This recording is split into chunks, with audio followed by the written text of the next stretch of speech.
Good evening. I'm Pete Peterson, the very grateful Dean of Pepperdine's Graduate School of Public Policy, and it's a delight to welcome you back to tonight's evening conversation, our first partnered evening conversation since 2020. That night, we featured Ross Douthat, who had come out with a book on the very cheery topic of American decadence. And I remember in the dinner after that event, that was the launch of his book that evening. And as he looked at his calendar for the next 3 or 4 months, he had really laid out book events all over the country.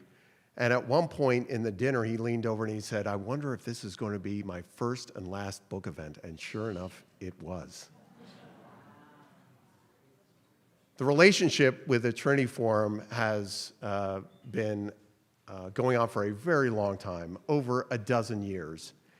And at first glance, it might not make a lot of sense that a graduate policy school would have a relationship with such a terrific DC-based, faith-based leadership and events conversation program.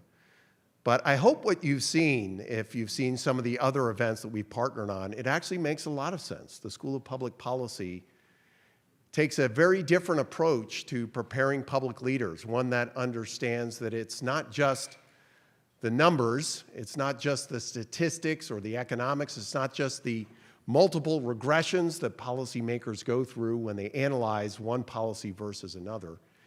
It's the decisions that leaders make once they understand the data that comes to them, the incorporation of the civic virtues.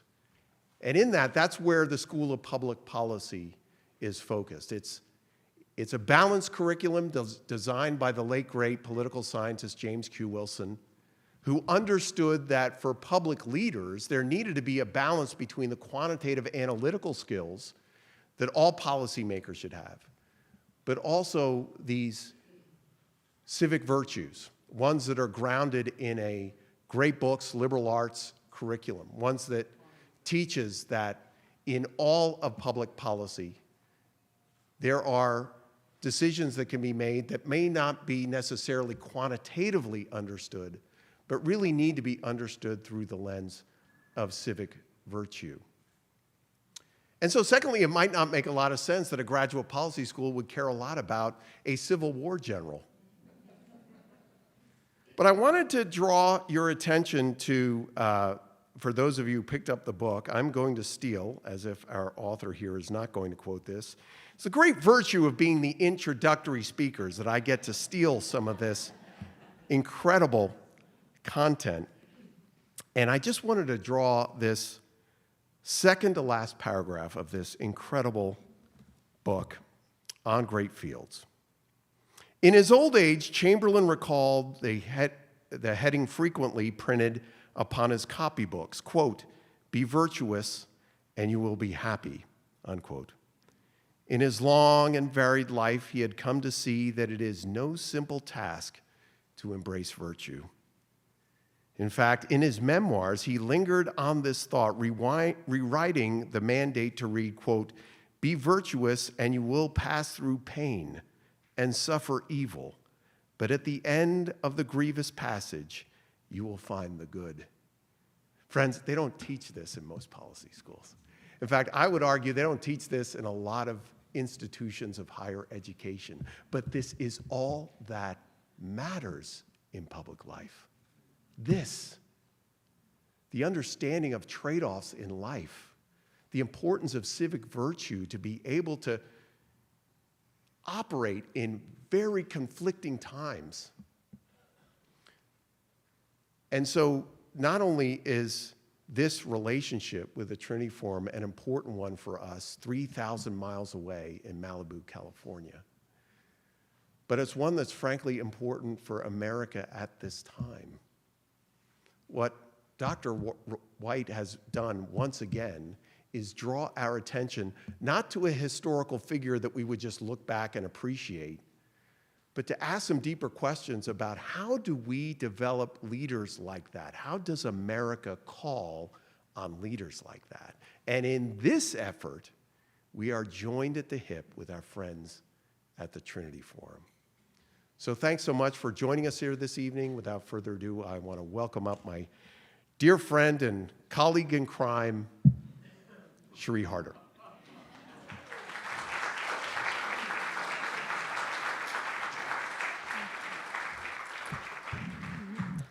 Thank you, Pete, for that gracious and fun introduction. It is such a pleasure to get to partner again with you and the Pepperdine School of Public Policy.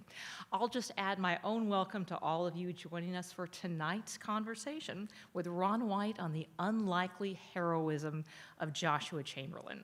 As Pete noted, this is actually part of a long and ongoing series that Pepperdine School of Public Policy and Trinity Forum have partnered on over the past dozen years. And during that time, we've really covered all sorts of topics, not only just American decadence with Ross Douthat, but also the link between injustice and poverty with Gary Haugen, the link between authority and vulnerability in trying to cultivate human flourishing, the friendship and shared war experience of Lewis and Tolkien with senior fellow Joe LeConte, who's also here with us tonight, and a whole variety of other topics as well. And actually this Wednesday, we're going to be partnering on a Socratic forum on character and courage for young leaders. So this is a partnership that's really ongoing. And again, it is just a real delight and joy to get to partner with you, Pete, as well as with Pepperdine. I'd also like just to point out a few special guests who are here, including our chairman of the board, Richard Miles, and his wife, Phoebe. So glad to have you, as well as I think Brian Swartz from Pepperdine is here as well. But we're really just delighted that so many of you are here, turning out on a night with rain, with tons of wind, with all sorts of closed streets and the like. So thank you for persevering and making it here. And if you wanted to have friends, if you had friends who wanted to be here but could not, we will be recording tonight's evening conversation. It will be on our YouTube channel and on our website within the next 48 hours or so. So feel free to share that with others and start conversations on the topic. For those of you who are here for the very first time or are otherwise new to the Trinity Forum, we work to provide a space and resources for the discussion of life's biggest questions in the context of faith. And we do that by sponsoring programs like this one tonight to both connect thinking leaders with leading thinkers in wrestling with those big questions of life and ultimately coming to better know the author of the answers. And we hope tonight will be a small taste of that for you. And certainly, one of the big questions of life pertains to how character is formed or reformed, how we understand what makes a good person and a good leader. And perhaps the best way of grappling with such questions is through story and example. Our speaker tonight has spent much of his life researching and reflecting on the character, words, and works of great leaders, how to understand how they became the person that they were, do the things that they did, and learn from their example. His latest and superb work, On Great Fields, The Life and Unlikely Heroism of Joshua Chamberlain, officially releases tomorrow morning. It's a work that's been described as phenomenal by General David Petraeus, definitive by historian Harold Holzer, and historians rarely say that other people's work is definitive. Vital, vivid, and marvelous by John Meacham. In this work, Ron considers one of America's most interesting, complex, even controversial heroes of the Civil War. He explores the circumstances and commitments that shaped him, the largely untold story of his faith, and the great fields on which he found himself and the challenges he faced there, in war and in peace, the halls of academia and the campaign trail, in government and amidst insurrection. And in doing so, he raises questions and offers insight on the importance of character and leadership in our own riven times. It's hard to imagine a historian or biographer who could do so with more expansive research, deep expertise, empathy for his subjects, or contagious enthusiasm than our guest tonight, Ron White. Ron is a renowned historian and a best-selling biographer who has authored or edited more than 10 major works, not only including the one that he'll be discussing tonight, but also his best-selling work, A. Lincoln, a biography, which was honored as the best book of the year by the Washington Post, Christian Science Monitor, History Book Club, and Barnes & Noble, as well as his work, American Ulysses, A Life of Ulysses S. Grant, another New York Times bestseller, which won the William Henry Seward Award for Excellence in Civil War Biography. He's also the author of the award-winning 2021 book, Lincoln in Private, as well as a staggering number of op-eds and articles which have appeared in the New York Times, the Washington Post, the Los Angeles Times, the Christian Science Monitor, and many other publications. Finally, last but not least, he is, I am very proud to say, a senior fellow of the Trinity Forum. After Ron offers remarks, he and I will have a brief moderated conversation, and then we'll turn it over to questions from the audience. Ron, welcome.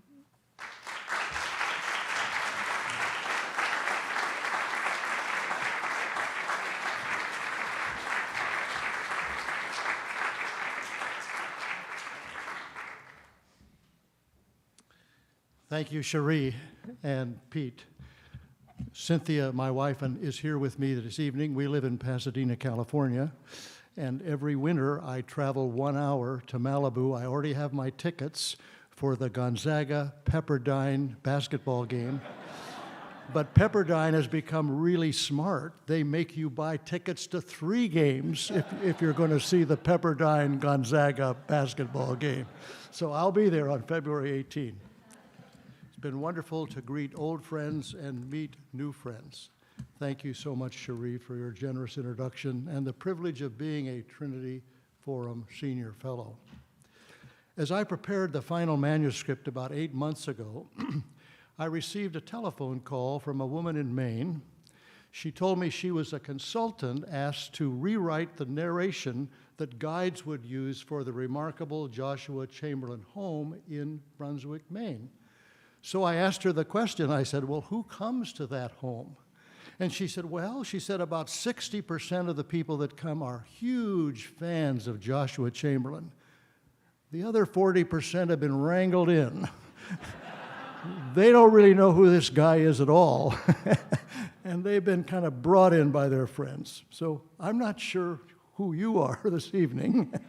You might be asking, who is Joshua Lawrence Chamberlain? This is not Abraham Lincoln or Ulysses S. Grant, but I know you're friends of the Trinity Forum. On the afternoon of July 2nd, 1863, as the back and forth battle at Gettysburg waged on, the 20th Maine Volunteer Regiment received orders to defend the entire far left of the Union line, but they had run out of ammunition. And as they were besieged by the 15th Alabama coming forward against them up the hill, their young lieutenant called out, "Bayonet," and they charged down the hill and defeated a force twice their size. And that became a life-changing moment for Joshua Lawrence Chamberlain. Now, he was an unlikely military leader, mild-mannered, amiable, good-humored. He worked as a professor in a small New England college in far-off Maine, Bowdoin College. Handsome, with a lean build, 5 feet, 10.5 inches tall, but with an erect posture that made him seem like he was 6 feet tall. His smile and twinkling eyes radiated his concern for the men that he led. He had an affection for these volunteer soldiers. And yet, here was a man that didn't seem to be prepared to be a military leader. He was not a graduate of West Point. He had gone to Bowdoin College himself. He had become fluent in 9 languages. He was an amazing scholar, but at age 33, he decided he must volunteer to serve in the Union Army. Born only 50 years after the founding of this nation, he had this incredible devotion to what was called the Union. It's really hard for us today to understand what that reality was. The Union was not simply a political reality, it was a religious, it was a transcendent reality for which he was prepared to give his life. At Gettysburg, he would need to draw upon every one of his skills to lead his men to victory. Yet the vagaries of American memory meant that Chamberlain fell from fame. By the early 20th century, his name had been forgotten, and only in Maine was he remembered.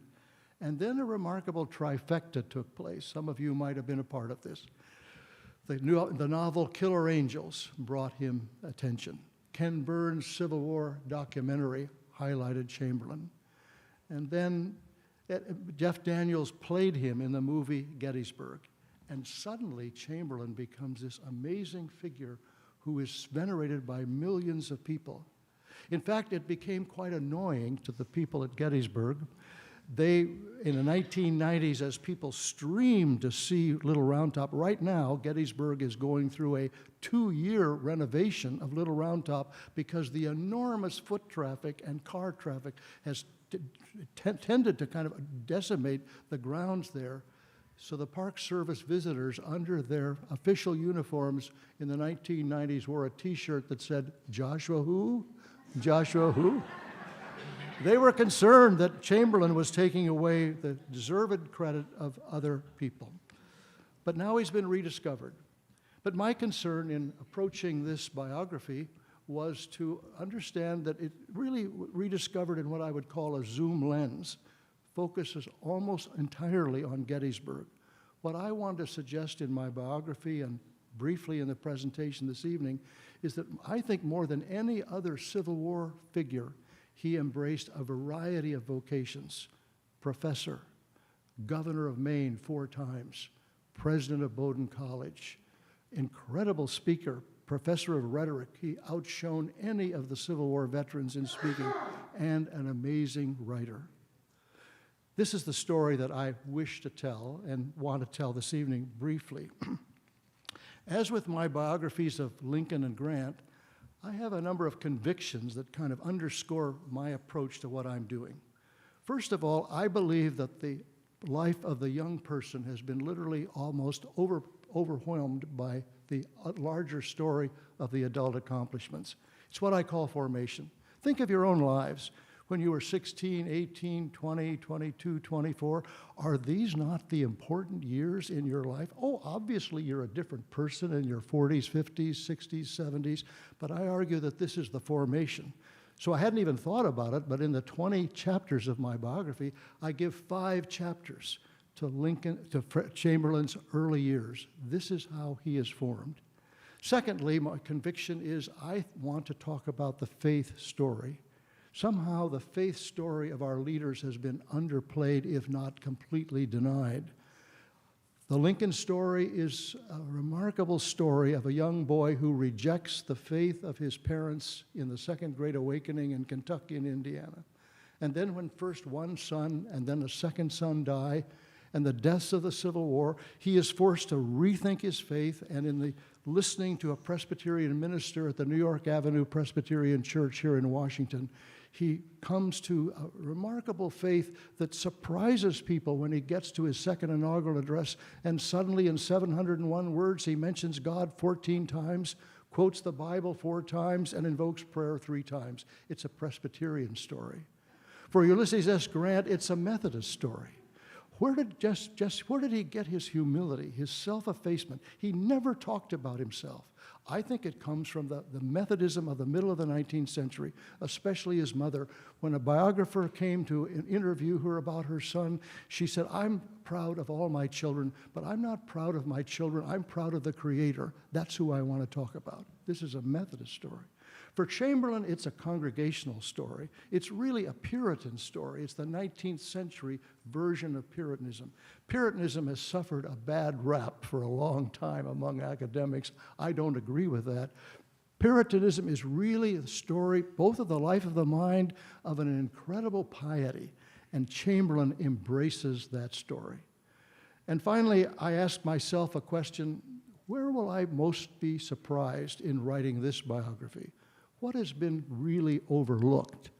And for me, it is his decision after college, when his father wants him to go to West Point, to decide to follow his mother's counsel to become a minister or missionary and to go to Bangor Theological Seminary. Now, he went there for 3 years. He graduated from the seminary. He did not become an ordained minister because Bowdoin offered him a teaching position. I've served as the dean of a seminary. I've served as a professor at seminaries. I know all kinds of people who go to theological seminaries who never become ordained ministers or clergy, but for whom that theological education is central in their formation. And finally, every biography for me is kind of pieces of a puzzle. And that's what I wanted to understand about this biography. When I started, I knew rather early that this was going to be a prickly biography, because as much as Chamberlain has been praised, he also recently has been criticized. We have a tough time dealing with heroes in our modern culture. And so there's been efforts to take him down. Did he fabricate? Did he overestimate what he actually did? So some of the pieces of the puzzle were this: how to understand the proud beneficiary of Bowdoin's classical education with a young professor willing to challenge the curriculum and challenge the teaching method when it became his turn to become a professor. How to reconcile the bookworm college and seminary student with the risk-taking soldier at Gettysburg and Vicksburg and Petersburg. How to appreciate the person, and this is a contemporary issue, how to appreciate the person so caught up in the Union, but willing to understand and even praise the courage of the Confederate soldiers. He did not agree with their cause. He did not agree with the Confederacy, but he valued and praised the courage of his opponents. And finally, how to understand Frances Caroline Adams, the young woman who became his wife. This, for me, became a central issue. Let's meet the young Chamberlain in his first years. It's a warm Maine day. He's pushing an ox cart across a Maine agricultural field filled with rocks and tree stumps, and finally the cart is stopped by 2 tree stumps. He doesn't know how he's going to go forward. "How am I going to do it?" the young boy calls out to his father. And the father, in a strong, commanding voice, said, "Do it, that's how." And the father booms, and so the son grabs the cart, and pushes it forward, and suddenly, to his great surprise, it frees itself and moves forward. He said for the rest of his life, this became an order for life. "Do it, that's how," his father told him, and that's the way he decided to live his life. Lawrence grew up in the small village of Brewer, Maine. I traveled 3,096 miles from Pasadena, California to Maine to start doing my research, and I fell in love with Maine, if there's any Mainers here tonight. With deeply religious parents, his Christian nurture was rooted in a form of Christian education called catechesis. For him, it was the memorization of the Westminster Shorter Catechism, 107 questions and answers. Question 1, what is the chief end of man? Answer 1, man's chief end is to enjoy him and glorify him forever. Now, we have been told that, well, young people have been told, you can look it up on Google, but we have been told to kind of dissuade ourselves from the rote memory that many of us may have done with the memorization of Bible verses when we were young. But for Chamberlain and his education, this was all about putting this not simply in the mind and in the heart. I love the story that when he went off to one of the great challenging teaching experiences that he had, he said to himself, fortified by the Westminster Catechism, he was ready to face whatever came in front of him. At 16, he joined the Congregational Church. You did so in those days, not by answering 7 questions like today, but you gave a narration of your faith. But he said, I'm no sudden saint. I haven't had some dramatic conversion experience, but this became very important for his life. He went off to Bowdoin College. Bowdoin College was founded in 1808 in Maine because it was a 5-day horseback ride from Maine to Harvard. And we needed a college for our own young men, obviously just men. He found himself immersed in a classical curriculum. The founders were very much caught up in the classics of Greece and Rome. This was the curriculum that was a part of the American college all the way almost to the end of the 19th century. As was indicated in Cherie's introduction and in Pete's comments, this was an education about character. This was learning what the meaning was of duty, of kindness, of integrity. I was, Pete, caught by that penmanship book that I found at the top, sort of like the old blue book. At the top it said, "Be virtuous." And here was all of his penmanship as he sought to improve his handwriting. But it came to Bowdoin with a terrific problem, stammering, what we would call stuttering today. And in an oral culture where the way that you educated people was all through recitation, can you imagine a young boy who stuttered? Fortunately, there was a professor there who worked with him, and he was able to overcome that stuttering. That's part of the unlikeliness. He becomes professor of rhetoric at Bowdoin College, the boy who stuttered. The most remarkable part of this relation of his studies at Bowdoin actually became his meeting of Fanny. She, in an unusual 19th century way, who had been born into parents who lived in Boston, but her father was 50 years old enough to be her grandfather, and the father and mother had 7 children. So the parents decided that maybe it would be better for Fanny to live with his younger cousin and his wife, who were in their 20s. And so they literally gave their daughter to Reverend Adams, the minister of First Parish. We would call it First Congregational Church of Brunswick. In doing a biography, I'm always interested to try to figure out, maybe there's a story or an anecdote that kind of really tells who is this person. And I found that this was true of Fanny in this particular tale, which I'd like to read to you. As a high school student at Brunswick High School, this was the assignment she was given. Her teacher, Mr. Alfred Pike, asked the students to compose a paper using verbs ending in FY. Knowing that Pike did not entirely approve of her and her humor, she wrote, "This is to certify, notify, exemplify, testify, and signify my obedient disposition. And I hope that it will gratify, satisfy, beautify, and edify my teacher, and pacify, modify, and nullify his feelings of dissatisfaction toward me. Please do not exclaim, 'Oh, fie,' when reading this paper." Young Fanny was smart, and she knew it. She was gifted in music, she was gifted in art, but she also struggled with eye problems. She would ultimately go blind at the end of her life, and she struggled in her vulnerability with depression.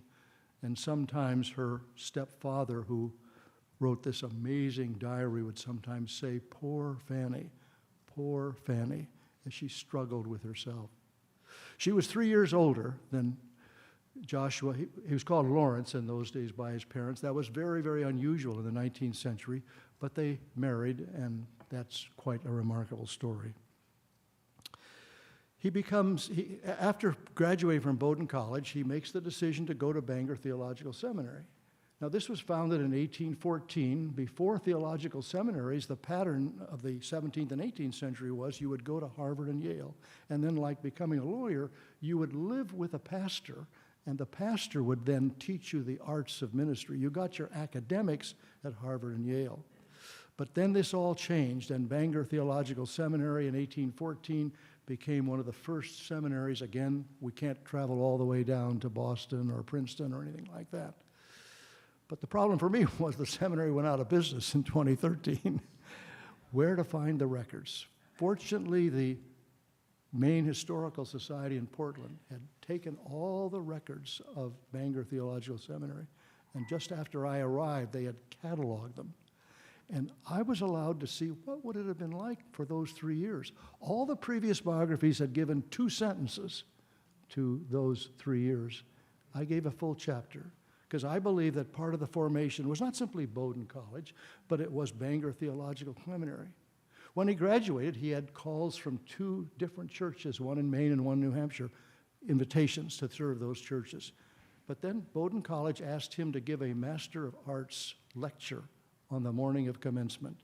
And evidently it was so outstanding that that afternoon they offered him a teaching position.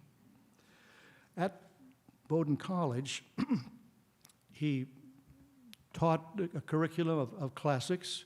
There were really no electives, and he enjoyed his teaching, but he began to challenge the curriculum. He felt that the students were being treated like boys instead of men, and what we would call critical thinking was totally absent in the curriculum. It was all based on recitation. He wanted to expand their thinking. He did, in his own words, said, "I wanted to awake an enthusiasm in my pupils and also to keep my own style free and my mind fresh and whole."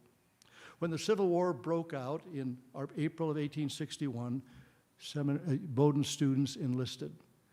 John Cross, the alumni secretary, who one of you have mentioned to me this evening in our reception, has tracked every single Bowdoin graduate who served in the Civil War. And in those first months, some were captured, some were killed. He would have known every one of those students because there was no elective. But in 1862, Abraham Lincoln offered a new resolution. We need 300,000 more men to serve in the Union Army. Chamberlain offered himself to the governor of Maine. Governors were looking for leading citizens who had the ability to recruit what was a 1,000-man regiment, so he was delighted when Chamberlain offered himself. Chamberlain said this to the governor: "I fear this war, so costly in blood and treasure, will not cease until men of the North are willing to leave good positions and sacrifice their dearest personal interests." He was 33 years old, he was married, he had 2 young children. He believed he needed to do this.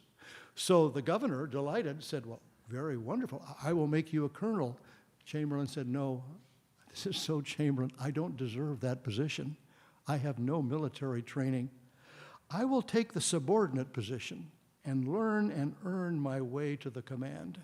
And so he became a lieutenant colonel.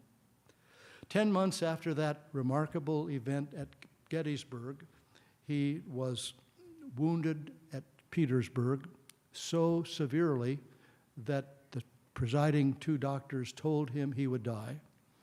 He wrote a letter to his wife, a remarkable letter in which he said, "I want you to know of my faith in Jesus Christ and of my love for you. Do not grieve my death. Live for our children." Fortunately, his younger brother Tom went and found 2 other doctors from the 20th Regiment. They came, the bullet had gone from one hip all the way through his body, smashing his bone, his urethra, smashing blood vessels, stopping at the other side of his body, and they were able to extract that bullet and saved his life. But another part of the unknown story is he lived for the rest of his life with what a recent scholar has called invisible wounds. We've learned that of the amputations that often characterized Union and Confederate soldiers, his wounds were deep within him. He went through 3 surgeries. He could never be repaired. A doctor told him, "You will not live a long life." He lived for 50 years and finally died from the infections of his wounds. 10 months later, as the war came to an end at Appomattox, he was asked to lead the surrender of the Confederate troops. Now, we have no written order for this, but my teacher and good friend Jim McPherson at Princeton says not everything was written down, and so there's plenty of evidence. I'm so disappointed. Patrick Schroeder, the park historian at Appomattox, wrote me this morning and said he wanted to be here this evening. He was going to travel all the way from Appomattox to be here because I went to Appomattox, and he had unearthed the whole story and found all kinds of references. This is one of the pushbacks. Oh, Chamberlain couldn't possibly have led the thing. Oh, he talked about this 40 years later. No, Chamberlain led the surrender at Appomattox. And he was aware that Grant had offered this magnanimous peace to Lee just 3 days before on April 9. And so the question was, what would he be able to do to offer that to the Confederate soldiers? The person leading the Confederates was General John B. Gordon. He had risen with no military training to be in many ways Lee's leading general, wounded 5 times at Antietam. He was known by his men as the Gallant. He was a terrific person. And as he came forward, and I tried to imagine what must have been in the minds and hearts of those Confederate soldiers that morning, Chamberlain, recognizing that same feeling, as they came forward, he wanted to offer some form of recognition, not to the cause, not to the Confederacy, be very clear about that, but to the courage of the soldiers. And so when the bugle sounded and the men approached each other on horseback 3 to 4 yards apart, suddenly he moved from his order of order arms to carry arms, which was the marching salute, and he saluted the Confederate troops. And Gordon was overwhelmed by this. He spoke 30 years later in a great event in New York City. He had written about the Confederacy. He had become governor of Georgia. And he asked Chamberlain to sit on the stage that night. This is all in the New York Times. And he recreated that story. And then at the end of his address, he turned and he said, "And I want to commend the man who offered that magnanimous salute to me." That's what he did that day. So at Appomattox, he became another hero. He goes back to Maine. Now what will he do? The Republican Party, looking for heroes, decides they would like to have him nominated for governor. Governors in Maine in those times was a 1-year term. Well, I looked it up. Most governors served 1.5 years, elected a second time, a third time. Well, I'm not going to run for a 4th time. The Democrats wanted to run him as a 4th term. He was so popular. He decided he would run and serve a 4th term. It wasn't always easy.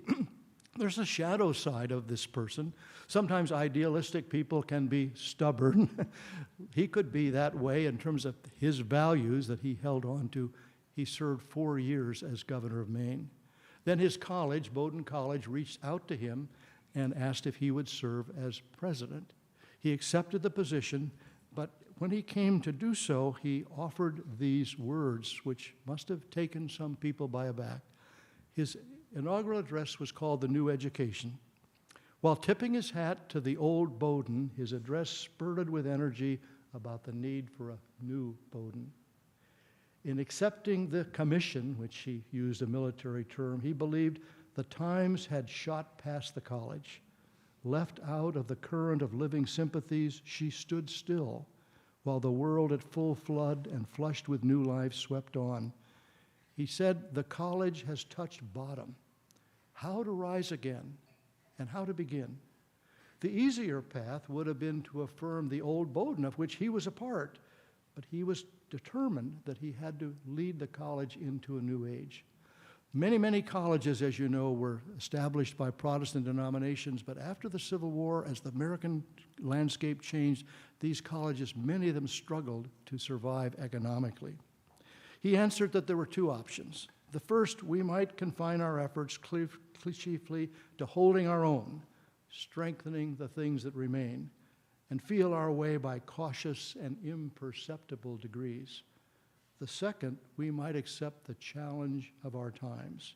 He put the question in bold language: should the college conquer or should it die? Well, alumni wanted change, but not too much change.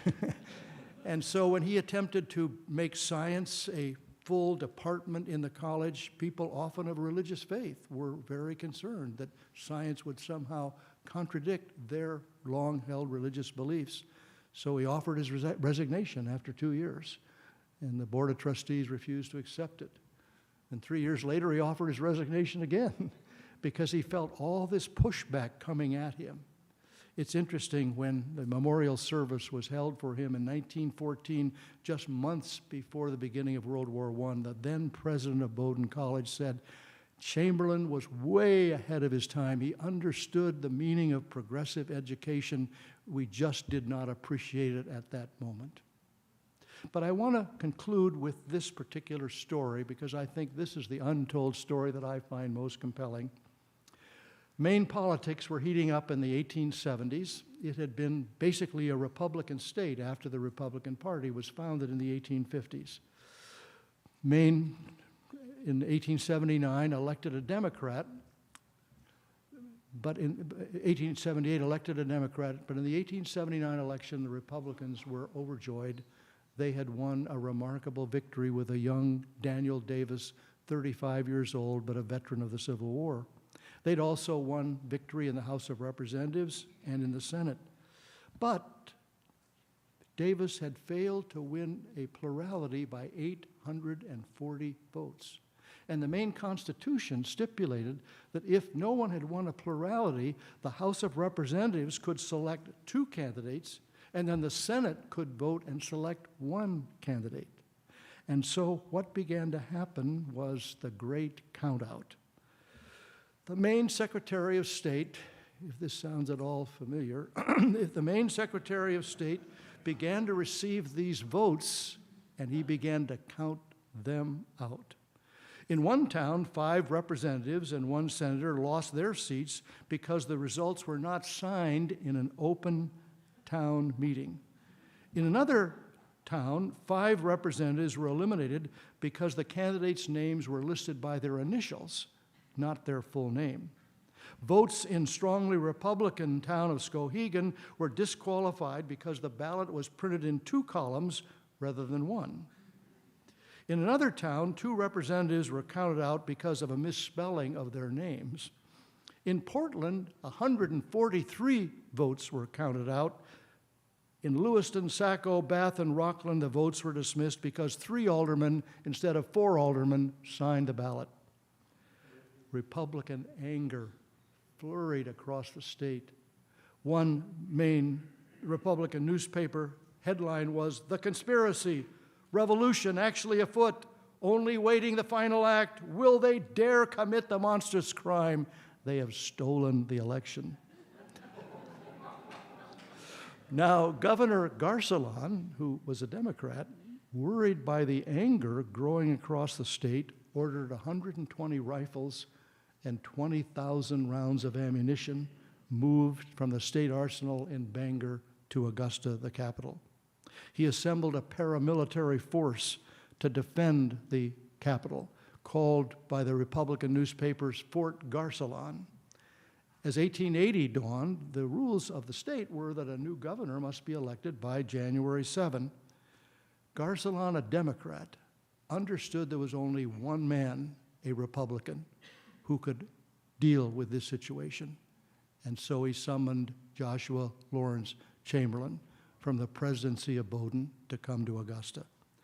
Quote, "Major General Joshua L. Chamberlain is authorized and directed to protect the public property and institutions of the state until my successor is duly qualified."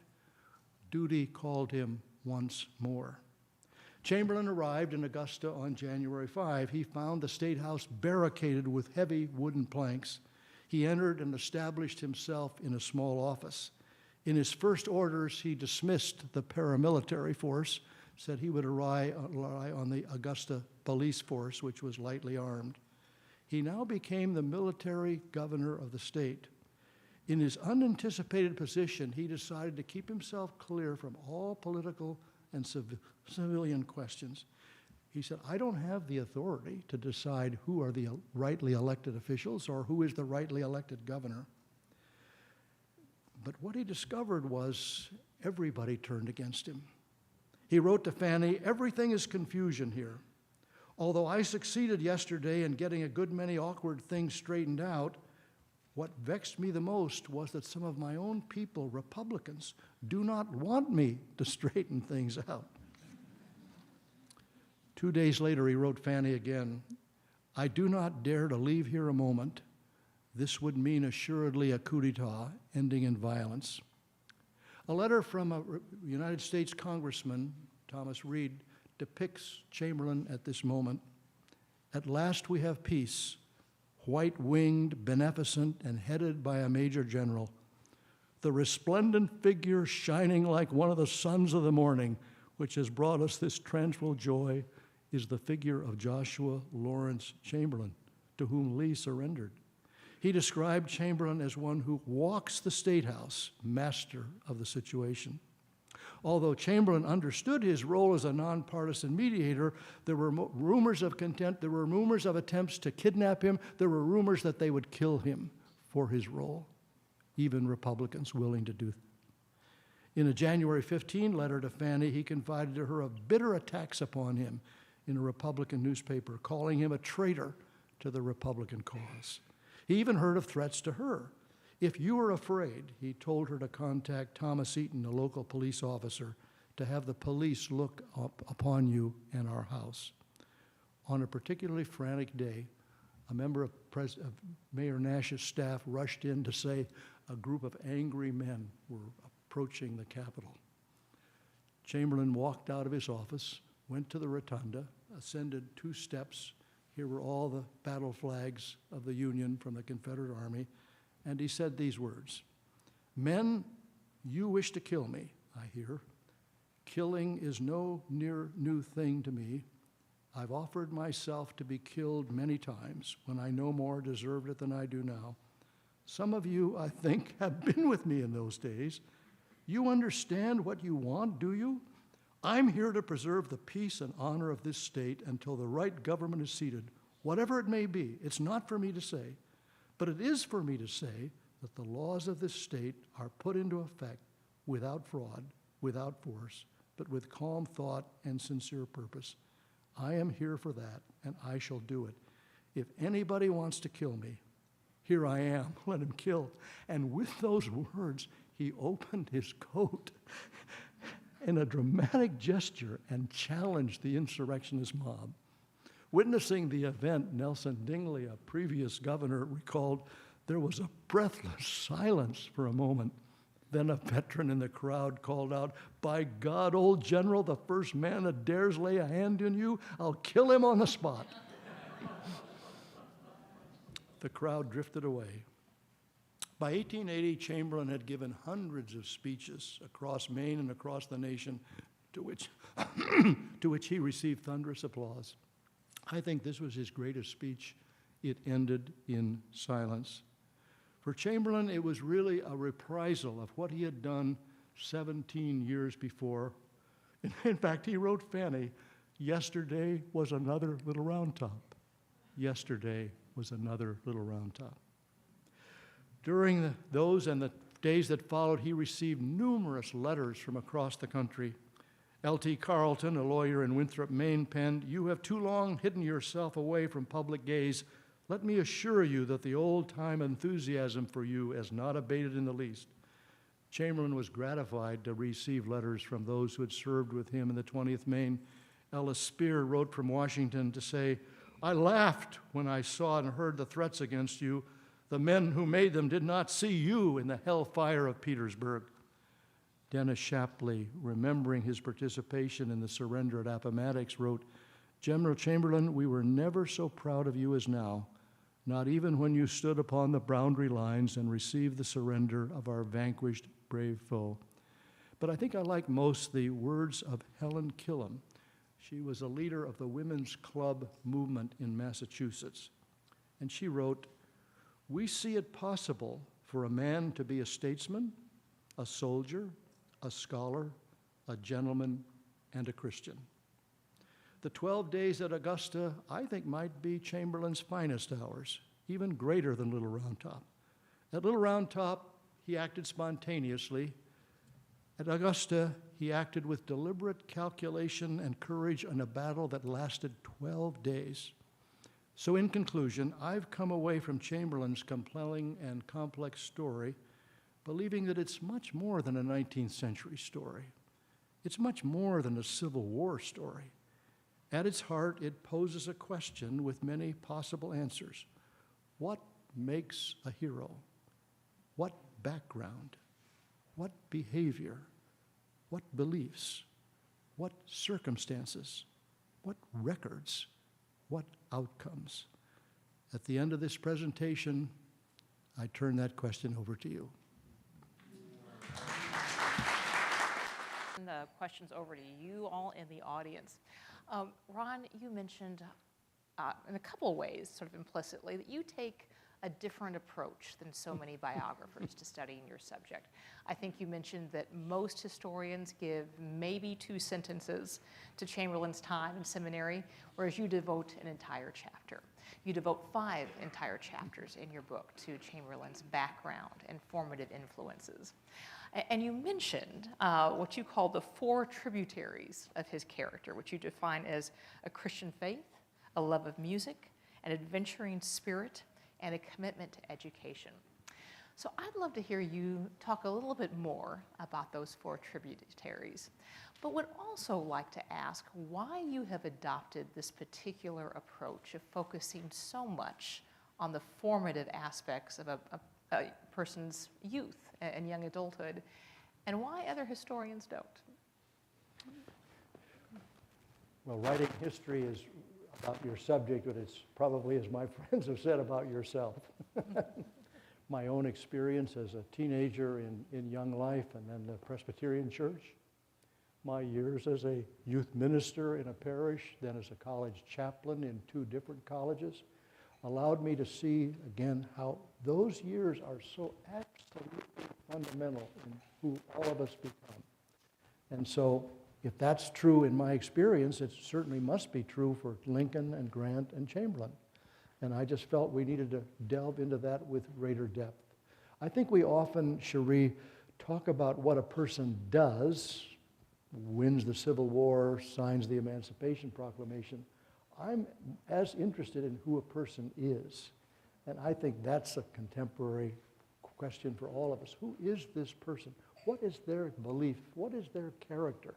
What is really at the center of them? And that's what I find fascinating about these 3 people. Yeah. You mentioned earlier in your presentation that Chamberlain's story is largely a congregational story. Right. Now, I think not everyone will know what that means. So tell us a little bit more about his faith journey and what a congregational story entails. Well, the Congregationalists were really those who came to New England at the beginning. They were the Puritans. And there were the Pilgrims who were sort of separatists. But the Congregationalists were the basic church of Maine, Massachusetts. Chamberlain had to deal with the fact that by the beginning of the 19th century, Unitarianism came in as a liberal version of Congregationalism. Very, very different than what Unitarianism is today. And in Boston, by 1850, of the 14 Congregational churches, 13 were Unitarian. Now, Unitarianism was coming into Maine. When he went to seminary, the theology that was coming from Germany, and he decided to read his theology in German and Latin. And not all of his professors were pleased with that because they weren't sure they wanted this kind of liberal German. So on the one hand, Chamberlain had this, to me, basically kind of traditional belief, but also he was open to other currents of thought. So the Congregational church was the basic church. In its governance, that meant that each congregation governed its own way. But it was basically a kind of evangelical Protestant denomination in the 19th century.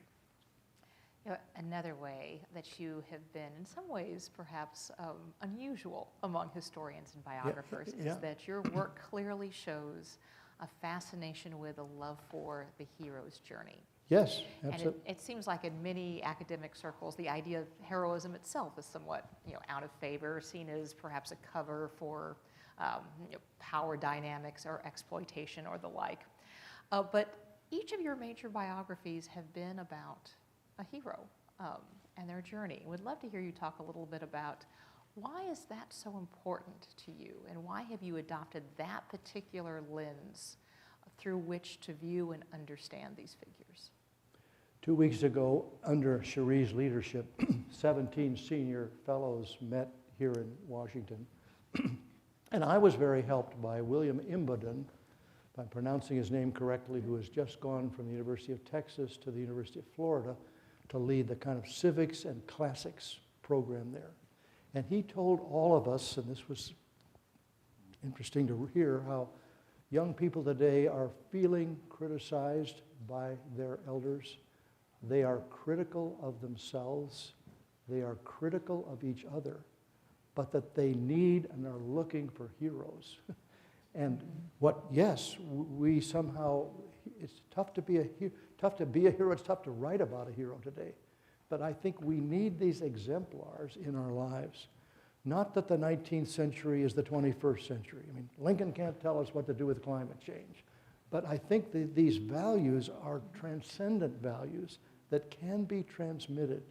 And so that's why I find, especially today, to be able to write about the values of these people, which is really based on a character-based education, is, I think, really important, not simply historically, because I think it's true, but also it connects with, I think, the conversation we need to have with each other.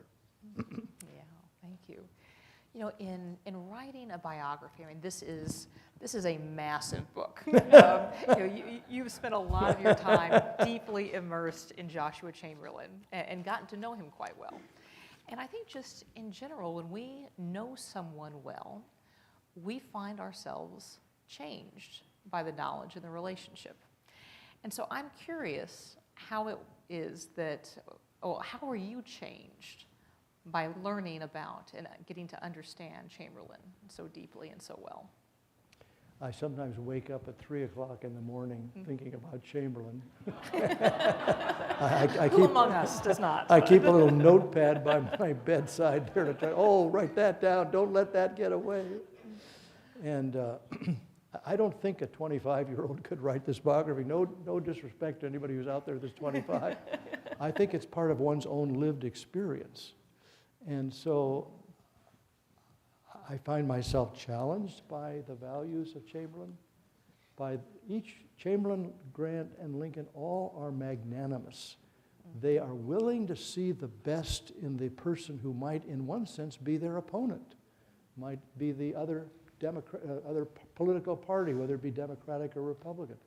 And I like to think, but it's difficult, isn't it not, to try to imbibe those values in yourself, to try to be more magnanimous with those with whom you disagree, to say this one thing, that we are all Americans. We love our country. We may disagree on this policy or that policy, but if we get to the place where we discredit each other as people who love America, that's when we've reached a real problem. Chamberlain, Lincoln, Douglas, I mean, when Lincoln had the debates with Stephen Douglas, he never thought that Stephen Douglas was not a patriot. He would affirm Stephen Douglas' patriots. He just disagreed with him on certain fundamental issues. So hopefully biography changes the author as well as the audience. Well, you know, one of the things that changes our perception is certainly our own times. And you know, we tend to look through our current context in evaluating past heroes and past leaders. Yeah. And I'd be interested in what you think about the way our current context affects the way that we look at the three men that you have written about, Abraham Lincoln, Ulysses S. Grant, and Joshua Chamberlain. Well, unfortunately, I think Lincoln has come under attack. People have taken his statue down. They've taken his name off of public schools. And I'm bothered by the fact that we're unwilling or unable to understand people in their own time. I think, and my son said, be very careful when you see this, Dad. We come across as so morally superior to these people. I mean, Ulysses S. Grant said to President Andrew Johnson, you will not try Robert E. Lee for traitor, as a traitor. He is the spirit of the South, and you will not prosecute him. But of course, today we are. I spoke in Richmond 2 weeks ago, and I learned that the Robert E. Lee statue has now just been melted into nothing. So we have a hard time reconciling ourselves to these different understandings of people in the 17th, 18th, and 19th century. I sometimes wonder, what will people think of us 50 or 100 years from now? So I'm wanting to plead with people to try to understand people in their own context. I want to know, what did Frederick Douglass, an African American, think of Abraham Lincoln? That's very important. Yeah. Yeah. You know, we're going to turn to audience questions in just a second, Yeah. but each of your subjects played leadership roles in the darkest and most divisive part of our history. And thankfully, we're not facing civil war now, but we are facing a time with deep divides and a lot of fracture and alienation. And I'd be curious, what lessons, if any, do you think we can glean, or insights, in navigating the fractures of our own time and the injustices of our own time, but by looking at some of the examples of the folks that you've written about. Well, Lincoln and Chamberlain were great public speakers. Grant was not. But what we miss is they were also great listeners. They were willing and able to listen carefully to the other side. And that's a skill that is lacking. We live in a 24/7 news cycle. So people have asked, well, what do you think Lincoln would do today or Chamberlain would do today? It takes time to think about how we might respond, to understand the nuance, the ambiguity of some of the issues that we face, instead of just very quickly responding. And so I wanted to embrace these three, to show the complexity of them. They also have their own shadow side. They also are caught up in controversy. But how did their foes even respond to them? I am a believer that these three and others offer a template for how we might respond to some of our issues today. Well, I'm sure there's going to be a lot of questions out there in the audience, and we do have 2 mics, so just wait until you're called upon.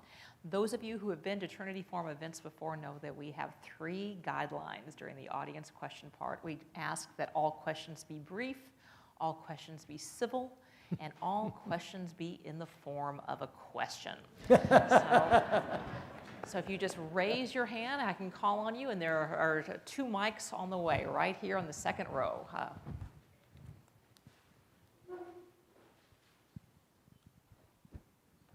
So, a question. Who, in the present buffet of American political leaders, do you see as Chamberlain-esque?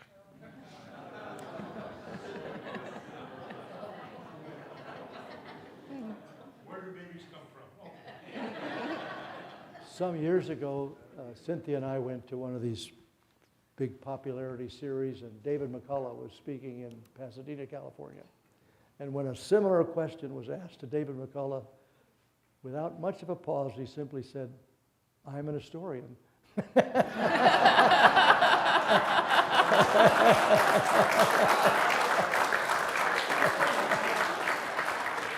Cheap escape. Quinn. Ron, I heard you present on all 3 of biographies that you've written, and I'm congregational. And inevitably, in your presentation, you reach a point where you get emotional, and your voice catches. And it's clear that you are an objective historian, but there's more to it. Yeah. And this is in no way a critique. I feel like everybody ends up with their own predilection. Sure. But at what point in your process do you get to the point where you really begin to deeply care about who you're writing about it? And maybe it's different for all 3. And if you don't want to talk about all 3, in this particular case, this Yeah. unknown person, and I'm a 40%er, I have no idea who he was. Yeah. I know you were, so I think. But at what point do you cross that line and really get invested personally and emotionally? Well, I crossed that line, and my dear wife Cynthia says, "Please don't cry this evening." Because I think part of the task is to somehow try to get inside of these people, try to inhabit them. Yes, they're 19th century persons, but to get inside of them. My problem is, when I did my biography of Ulysses S. Grant, J.T. Stiles gave a wonderful review in the New York Times, but he said, "Ron White has done the best book on the virtues of Grant." But what he was really saying, he hasn't yet done it on the contradictions in Grant. So the real challenge is to try to step back a bit and to try to understand that in every one of these people there is a shadow side. So how to, in one sense, give understanding to those who are the critics of Chamberlain, even though at the end I stand with the fact that I think Chamberlain is basically truthful and basically narrating carefully what he did in the Civil War. But yes, it didn't take me too long with Chamberlain. I just find him the most incredible person. It's just hard to imagine a person that's 9 languages. It lives with these incredible wounds. He can't even sit straight while he's the president of the college. He's got to lean over. He's go through infection after infection after infection after infection.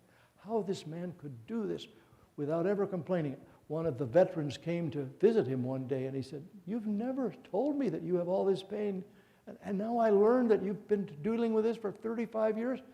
Chamberlain did not complain. This was part of his value system in terms of the 19th century. So I do, Quinn, it's an interesting question. At what point did I pass the line? For Lincoln, it was pretty easy. For Chamberlain, for Grant, it was a little more difficult because Grant, he was the butcher, he was the scandal, he was not this, that, and the other. But I came to really respect and enjoy him. Yeah. Mary, right here on the third floor, third row. Thanks. I really appreciate the emphasis that you give on formation of people, especially as they are young people. I wonder who shaped and formed you when you were younger and growing into adulthood, and how your view of hero has changed over the years. Well, it was, thank you for your question. It was youth ministers who shaped and formed me growing up in high school and college, yeah. And, but my understanding of hero would not have been at that point at all. That became, as an historian, trying to understand this. And I never particularly read any books on heroism. I just tried to understand Lincoln, Grant, and now Chamberlain, and their formation, and the values that formed them. That's why I get back to the faith story, or with Chamberlain much more than either Grant or Lincoln, there's also a classical education here. So a professor at Harvard in Chamberlain's day said, well, why are we emphasizing classical education with college students? Because, does this sound contemporary? Because he said, our society is infected with self-interest, And if we can study the classics, they will allow us to get beyond the self-interest, the me, to the larger values that he believes, were the foundation of both the best of the Greek and Roman societies. Yeah. Right there in the back. Professor White, I'm part of the 60%, so I discovered Chamberlain through the Killer Angels. Good. And I wonder what you think about Shara's historical fiction of Chamberlain as a young man, but relatedly, the other characters in Shara's books are Confederates. Right. And so how do you think about the Confederate officer corps, particularly in our modern reexamination of them? Well, in my book, I take quite a bit of time to talk about William Calvin Oates, who is the leader of the 15th Alabama Regiment, and try to compare these two men. Very, very different parenting. Oates' parents did not want him to have an education. He then goes off on 3 years of kind of carousing through Texas and doing all kinds of ridiculous things. But then he comes back, and he does discover the Christian faith, and he does discover education. So I try to look at the two different ways that these men come to this battle, and how they both had their own heroism. Both went on to remarkable careers after the Civil War, but they came from very different backgrounds. And I have to think again about the way Shara, I can't quite remember the way Shara portrays the other side of the story, but and people have asked me many times, well, what about Jeff Daniels' portrayal of Chamberlain in the movie Gettysburg? I think it's a pretty accurate portrayal. I don't think it overdoes it in any way. I think the funny thing again about Jeff Daniels is that when people in Gettysburg go down into town to villages and they want to get portraits of Chamberlain or portraits of Jeff Daniels, and they say, well, I'll get Jeff Daniels. Brian Lee.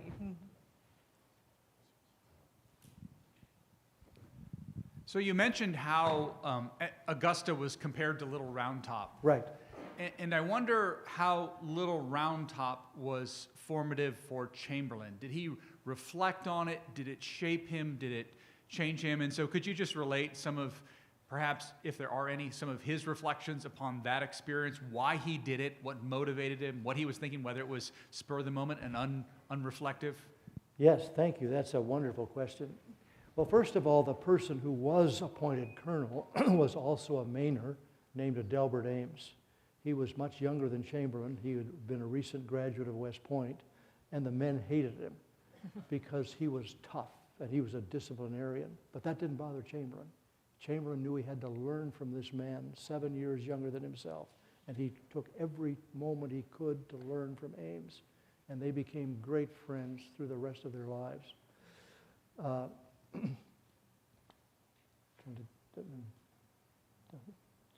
One more time, say what you just said. What did Chamberlain Oh, what did he take away from it? take away from him? The problem for many Civil War persons, and maybe this is true for World War II veterans, I don't know, that this was the crowning moment of their lives. And they were very young, and nothing else could ever quite come to terms with what they'd experienced. So everything else was kind of almost downhill. Chamberlain was looking for challenges. He thought he might find it in being governor, but that was not always a successful venture. He thought he might find it in being the president of the college, and then he did what 20 other colleges did. He instituted military drill at the college, believing that these young men were soft in the 1870s and that the nation had been caught unawares with the Civil War. So at first these young men thought, this is great, and somebody brought in cannon and they were firing all over the campus, and, and after a while they rebelled. They hated it, and they all signed a petition. They were no longer going to do this, and Chamberlain wrote a letter to every one of their parents saying, if your son does not agree to abide by the rules of the college, he will be dismissed. And this became the Great Drill Rebellion. And only three did not come back. So the difficulty for veterans often is this was the crowning moment of their lives. And is there anything else that could be so challenging? I think he was looking for those challenges. He did have the opportunity to take quite amazing positions. And I think his speeches were far beyond anybody else. They were battle histories. He was bringing in Greece and Rome and Dante and Goethe, and his speeches were amazing about the meaning of America in the 1880s, 90s, all the way into the beginning of the 20th century. It's a good comment. Thank you. I'll take this one right here. Good evening. My question is, how did Chamberlain's study of the classics affect his leadership, either on the battlefield or in the governor's mansion or at the university? That's a great question. It's kind of like what I feel sadly about today is that with the plummeting study of history, philosophy, English, it's very hard to say, well, this meant that. But I think he was given an incredible value curriculum. It was based on character. And so he had one moment, for example, where the 2nd Maine were thinking they were going to go home. They had served their time, and they had been kind of hoodwinked by those who had registered them. And the men who thought they'd served 2 years suddenly discovered, no, you'd signed up without knowing it to serve 3 years. And they mutinied, and they were almost shot. So they were brought into Chamberlain. And Chamberlain understood what had happened to them. And he said to them, I'm going to treat you fairly. And if you decide that you will participate in this army, you'll receive every benefit that every one of my other soldiers is going to receive. He did not down them. Well, this, I think, comes back to his basic value structure. The other West Pointers, they were going to pounce on these guys, not Chamberlain. He understood how they might have been hoodwinked, and he treated them with respect, and they became an integral part of what became his command. We'll go to over here, back in the corner there. Yes. Thank you. Thank you both. As one of the 60%, just want to thank you for your research, but also your obvious care and devotion to telling the true story and just really, truly diving into everything. And I wonder a little bit about your process as a writer. This is years of work and effort to truly get at the heart of who he was and what happened. And I wonder if you could tell us how you do that. Thank you for that comment. Well, I'm strange and unusual in this regard. When I was the dean of San Francisco Theological Seminary, we had a young professor who was going to have his first sabbatical, and he was going to be at Westminster College in Cambridge. And I said, what are you going to do? He said, I'm going to spend every day doing research. I said, no, you're going to start writing the first day. I said, well, how can I do that? You haven't. The problem, I think, with academics is that we spend way too much time on research and way too little time on writing, and therefore the writing is not accessible to the public. I start writing the first day. Well, obviously I don't know the story, but the writing then dictates the research. And so I want to spend every single morning writing. And then in the afternoon I'll do the reading and the research and the reading of books and articles. But I just think that the writing is so absolutely important. And I've been blessed with phenomenal editors at both Simon & Schuster and Random House who come back with these kind of questions. The audience doesn't understand. The audience wants to know. You believe this, but they don't understand what you're saying. And you need that kind of feedback to really understand. I mean, I'm so wedded to the story that I may assume, but I shouldn't assume. I'm trying to write. David Donald, the great Harvard historian who won 2 Pulitzer Prizes and wrote a great book on Lincoln, a friend took us out to dinner one night in Georgetown, and he wrote the blurb for my first Lincoln book. I'd never met him. And he said, this book is both learned and accessible. And my mantra is we have many learned books that are not accessible, and we have many accessible books that are not learned. So I'm trying, if I can write a book that a 16 or 17-year-old can read with appreciation, I think I've hit the mark. That's what I'm trying to do. I see hands up all over the place here. We'll take one in the corner there. Phil. Thank you both. What influence, if any, did the social gospel movement have on Chamberlain? I mean, it was very active during some of the most active years of his life, and in his venues. So, I'm just wondering where that fit. Well, the person who asked the question may know that I have written in earlier times a great deal about the social gospel, which really was the understanding that as America was changing at the end of the 19th century, immigration, industrialization, urbanization, we had to come to grips with the city and how the Christian faith had to take an understanding of this different situation in which people were living.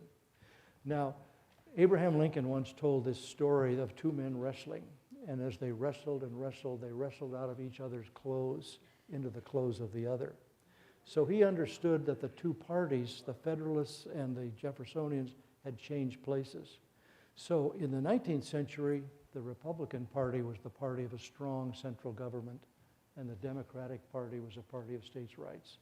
In the 21st century, the Democratic Party is a party of strong central government, and the Republican Party, especially in the South, is a party of states' rights.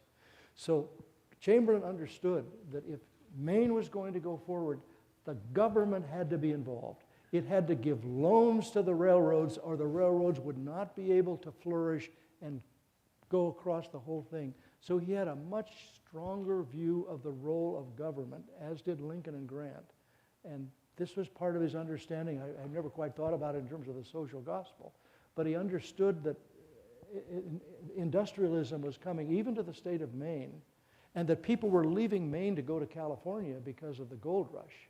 He even understood that people were going to Minnesota from Scandinavia, so he appointed a representative to go to Scandinavia, and he began bringing Scandinavians. He said, they can live in Maine just as well as Minnesota. and so he was way ahead of his time in thinking about where was the society going, not where had it been. The same mindset he brought to being a president of Bowdoin College. Yeah. We're going to take one last question. Oh, I see hands up all over the place. Sorry about that. We'll go right here. How did he talk about his own personal faith? Did he talk about it publicly, or was it in letters to his wife, his friends? How did he express his beliefs? How did he talk about his own personal faith? He was the kind of person, and this again was partly the 19th century, that he didn't wear his faith on his sleeve. But his faith, what I discovered again, was he took upon himself giving every baccalaureate address. That had never been looked at before. And the baccalaureate address, if you know what those are really addresses, their sermons. And he would take a presiding issue, for instance, science and religion, how to put them together, the individual and community.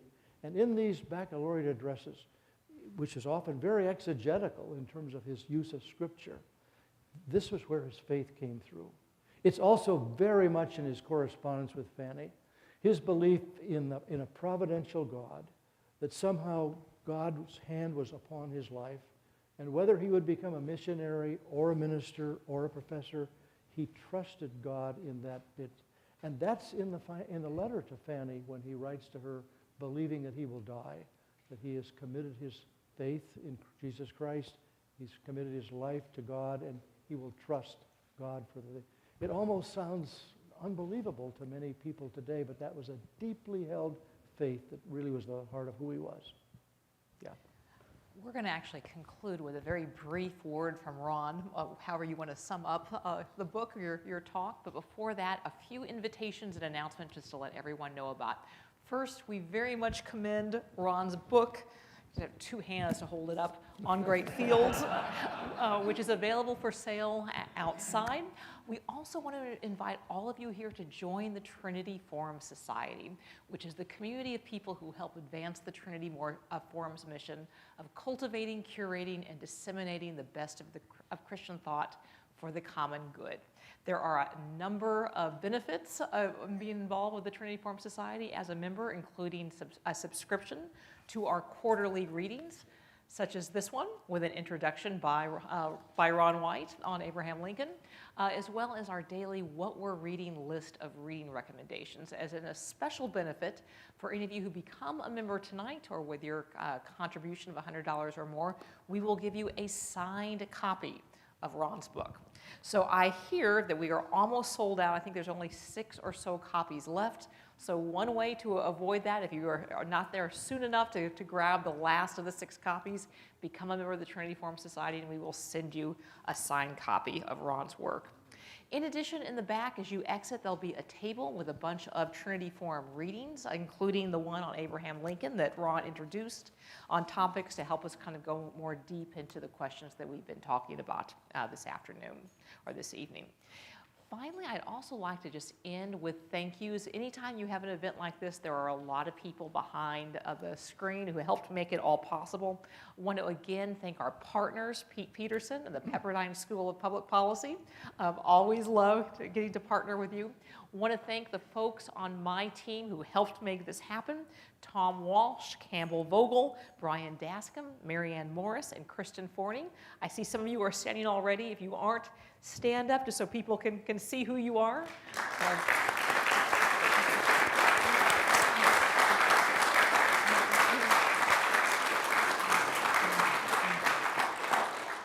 Also, just want to acknowledge and thank our Cracker Jack interns, Catherine Shue and Caleb Liebengood, as well as Eva Humphreys, who's volunteering for us, our consistently excellent photographer, Ron Blackmore, and finally, Ron, thank you, and the last word is yours. If you were wrangled in tonight, my hope and challenge is to somehow acquaint a larger group of people who do not know about Joshua Lawrence Chamberlain. As I said, it's not simply a Civil War tale. It's not simply a 19th century story. In many ways, it's a 21st century story that we need to hear. We do need heroes. He is both a courageous and a controversial person. He's a person we need to get to know. Thank you for the privilege of sharing this with you.